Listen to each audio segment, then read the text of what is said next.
পাঞ্চনা। চাওঁতে চাওঁতে আজি এটা বছৰ পাৰ হৈ গ'ল। তুমি আহিবা বুলি অপেক্ষা কৰি থাকোঁতেই শীতানৰ গাৰুটো আজিও সেবিকিয়ে ৰ'ল।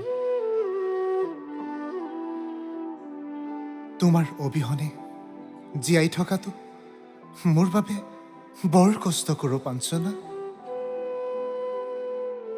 ফাগুনৰ পচোৱা বতাহজাকো আজি মোৰ বাবে বিষাদ। বহু কথাই কবলৈ থাকি গ'ল পাঞ্চনা। কোনে শুনিব মোৰ বুকুৰ মাজত জ্বলি থকা জুইকুৰাৰ কথা? কোনে শুনিব কোৱা? কাক কম মোৰ মনৰ কথা? যিয়ে মোৰ কথা শুনি ভাল পাইছিল, যিয়ে মোৰ বাঁহীৰ সুৰ শুনি ভাল পাইছিল, আজি তাই শ্মশানৰ কোনোবা এটা নিথৰ চুকত। তোমাৰ অবিহনে মোৰ জীৱনটো এতিয়া এখিলা শুকান সৰাপাতৰ দৰে।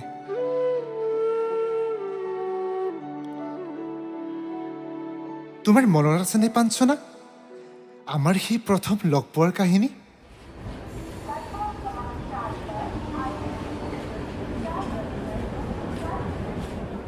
গুৱাহাটীৰ পল্টন বজাৰৰ ৰেলৰ ষ্টেচনত মোৰ বাবে অধিক আগ্ৰহেৰে বাট চাই থকা 5 মিনিটৰ মূৰে মূৰে খবৰ। ঐ, ক'ৰ পালাহি? মই ৰৈ আছোঁ। তোমাৰ আৰু কিমান সময় লাগিব? সোনকালে আহা না। এনেকৈ অলপ সময়ৰ পাছত যেতিয়া তোমাৰ কাষ পালোগৈ, তেতিয়া যে কৈছিলা, বঙহৰদেউ প্ৰণাম। আৰু কত যে কি ৰসাল কথা। লাহে লাহে সন্ধিয়া নামি আহিছিল। দীঘলী পুখুৰীৰ পাৰত নানান পক্ষীৰ কৌতূহল, আৰু তাৰ মাজত তুমি আৰু মই।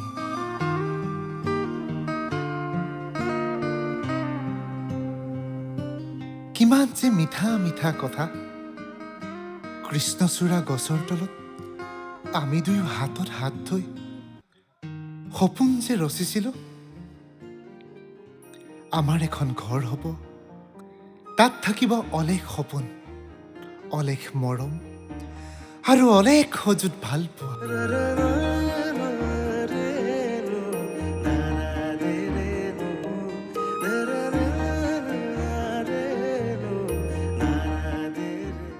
মোৰ বাঁহীৰ সুৰত বাজি উঠিব আমাৰ মৰমৰ সুৰবোৰ।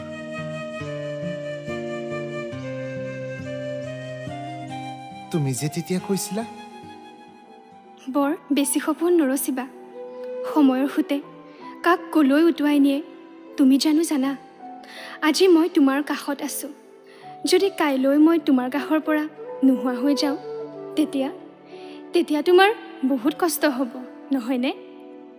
তেতিয়া তোমাৰ চকুত চকুত হৈ কৈছিলো, পাঞ্চনা, যদি সময়ৰ সোঁতে আমাৰ দুয়োকে পৃথক কৰে, তেতিয়াও আজীৱন তোমাৰ অপেক্ষাত থাকিম।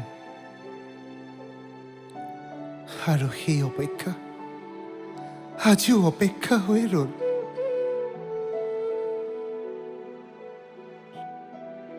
পাঞ্চনা, তুমি যে মোক প্ৰায় এটা কথা কৈছিলা। আজি অলপ দিনৰ পৰা মোৰ কি হ'ব ধৰিছে মই নাজানো। গাটো বৰ দুৰ্বল অনুভৱ কৰোঁ। মাজে মাজে মূৰ ঘূৰাই, কেতিয়াবা বমিও হয়, আৰু কেতিয়াবা অজ্ঞান হৈ যাওঁ। আৰু মই যে কওঁ, একো নহয় পাঞ্চনা, তুমি মিছাতে চিন্তা কৰি নাথাকিবাচোন। যদি পাৰা এজন ভাল চিকিৎসকৰ ওচৰত এবাৰ দেখা আহিবাচোন। মই তোমাৰ কাষত আছোঁ, তুমি ভয় নকৰিবা। ব'লা দুয়ো আমি বালাজী মন্দিৰৰ পৰা আহোঁ, মনটো অলপ পাতল পাতল লাগিব। এনেকৈ সুখ দুখ হাঁহি কান্দোনৰ মাজেৰে 3 বছৰ হ'ল আমাৰ মৰম ভাল পোৱাৰ। কিন্তু ভাগ্যৰ কি লিখন, বিধিয়ে দিলেও বিধাতাই নিদিয়ে বুলি এষাৰ যে কথা আছে, সেয়াই সঁচা। তোমাৰ ভাইটিয়ে এদিন ফোন কৰি মোক সকলো কৈছিল। জোনাক দা, আপোনাৰ লগত মোৰ অলপ কথা আছে। আপুনি কিন্তু বাক নক'ব, কাৰণ বায়ে নাজানে বাৰ হৈছে কি। বা আৰু বেছিদিন জীয়াই নাথাকে। দিন আৰু সময় যিমানে বাগৰি আছে, বাৰ মৃত্যু সিমানেই কাষ চাপি আহিছে। ডাক্তৰে কৈছে যে বাৰ হেনো ব্লাড কেঞ্চাৰ হৈছে।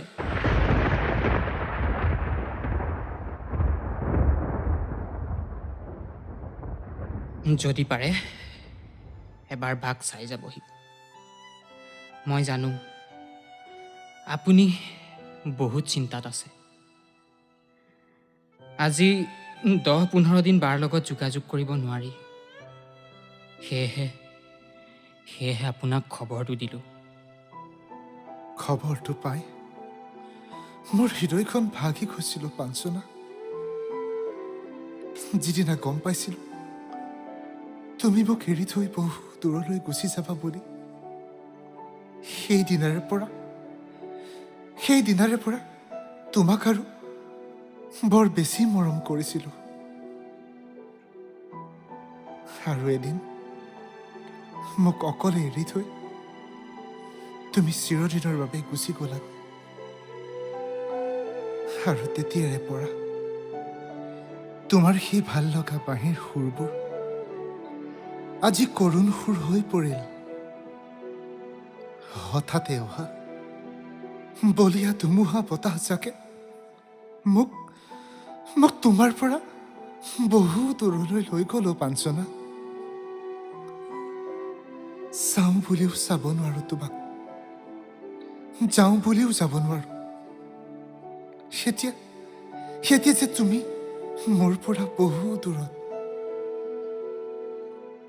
তোমাৰ কথা ভাবি নীৰৱে কান্দিছো। সপোনবোৰ আজিও সাজি ৰাখিছো, তুমি আকৌ উভতি আহিবা বুলি। কিন্তু মই সেইদিনাহে বুজিব পাৰিছিলো তুমি যে আৰু উভতি নাহা। বহু দূৰলৈ যে মোক হেৰি গুচি গলা।